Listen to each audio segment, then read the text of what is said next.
অসম সাহিত্য সভাৰ কেন্দ্ৰীয় কাৰ্যালয় চন্দ্ৰকান্ত সন্দিকৈ ভৱনৰ মজিয়াত তেখেতৰ এটা প্ৰতিমূৰ্তিৰ অভাৱ আমি অনুভৱ কৰি আছিলোঁ। আমি গৌৰৱান্বিত এই কাৰণেই যে আমাৰ কাৰ্যকালতেই এইটো আমি উন্মোচন কৰিবলৈ পাইছোঁ। এই সম্পাদক ৰমেন আৰতীসকলে উৰুলি দিব এটা পবিত্ৰ কৰ্ম কৰি তেখেতে দেখাইছে। যোৰহাটৰ বিধায়ক হিচাপে তেখেতে বহুত পইচা দান কৰিছে। মানে কৰিবলগীয়া হ'ল এইকাৰণে পুৰাণম ইত্যেব ন সাধু সৰ্বম নবীনম ইত্যেব ন সাধু সৰ্বম।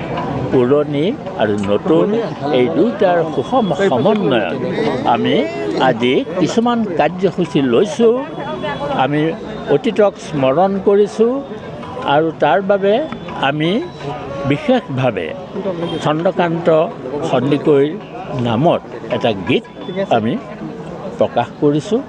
এই গীতটো লিখিছে আমাৰ বিশ্বনাথ চাৰিআলিৰ ধ্ৰুৱজ্যোতি ৰাজখোৱা ডাঙৰীয়াই। সেইটো আপোনালোকে আজি শুনিবলৈ পাব। ঠিক তেনেকৈ আমি এই দিনটোতে পণ কৰিছোঁ। ইতিমধ্যে অসমৰ বিভিন্ন ঠাইত বাতৰি কাকতত অসম বুৰঞ্জী অসম্পূৰ্ণ বুলি নানা ধৰণৰ বাতৰি ওলাইছে।